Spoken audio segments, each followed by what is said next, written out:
Coding syrup और cough syrup को लेकर के केवल यूपी के आम लोग चिंतित नहीं हैं, गरीब के साथ साथ पूरे देश में इस बात की चिंता है।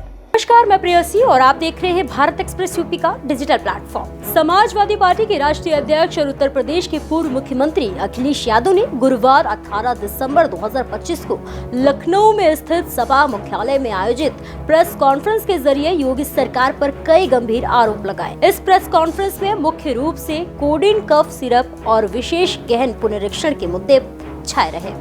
अखिलेश यादव ने इन दोनों मुद्दों को सीधे आम जनता, खासकर गरीब और वंचित वर्ग से जोड़ते हुए सरकार की नीयत और कार्य प्रणाली पर सवाल खड़े किए। कोडिन कफ सिरप के मुद्दे पर अखिलेश यादव ने कहा कि ये केवल एक दवा का मामला नहीं है, बल्कि ये माफियाओं और सत्ता के गठजोड़ का उदाहरण बन चुका है। उन्होंने आरोप लगाया है कि प्रधान संसद क्षेत्र से कोडिन कफ सिरप की सप्लाई शुरू होकर अलग अलग इलाकों में भेजी जा रही है, जिससे आम लोग और गरीब तबका सबसे ज्यादा प्रभावित हो रहा है।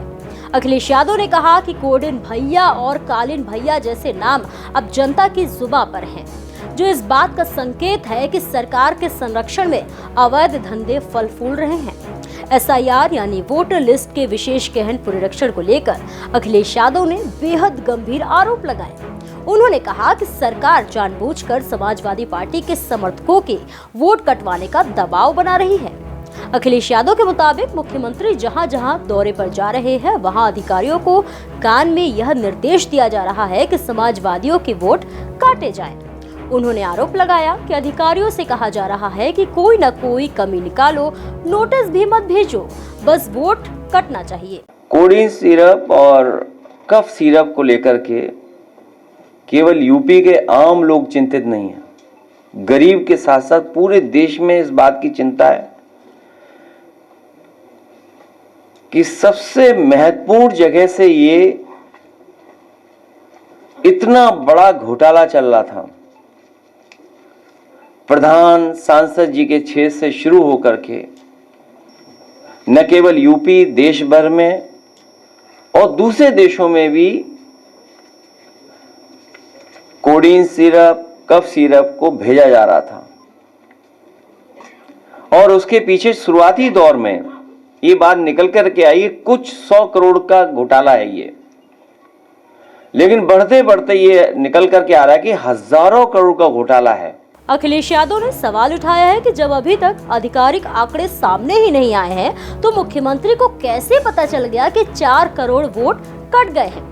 उन्होंने कहा कि इससे साफ जाहिर होता है कि पूरी प्रक्रिया पहले से ही तय है और आंकड़े सीधे बीजेपी तक पहुंच रहे हैं। उन्होंने तंज कसते हुए कहा कि सुनने में आ रहा है कि रात रात भर बैठकर बीजेपी के विधायक और नेता यह रणनीति बना रहे हैं कि वोट कैसे बढ़ाया जाए और कैसे बैलेंस किया जाए।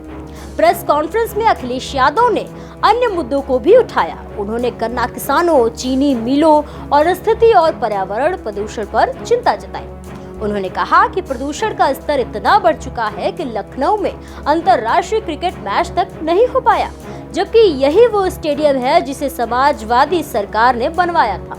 उन्होंने नदियों की हालत और सरकार के पास मौजूद AQI डेटा पर भी सवाल खड़े किए।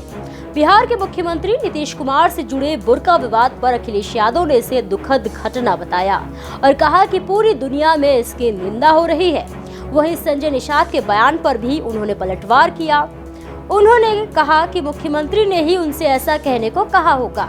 रोहिंग्या मुद्दे पर अखिलेश यादव ने साफ कहा कि किसी भी बीजेपी नेता को ये तय करने का अधिकार नहीं है कि कौन रोहिंग्या है और कौन नहीं, लेकिन राजनीतिक फायदे के लिए लोगों को बेवजह निशाना बनाया जा रहा है। कुल मिलाकर देखा जाए तो अखिलेश यादव की यह प्रेस कॉन्फ्रेंस सरकार पर सीधा और बहुआयामी हमला मानी जा रही है, जिससे उन्होंने चुनावी प्रक्रिया की निष्पक्षता, कानून व्यवस्था और आम जनता से जुड़े मुद्दों को एक साथ उठाकर सरकार को कटघरे में खड़ा करने की कोशिश की है। फिलहाल के लिए इतना ही। ऐसे ही और भी उत्तर प्रदेश की बड़ी खबरों को देखने के लिए देखते रहिए भारत एक्सप्रेस यूपी।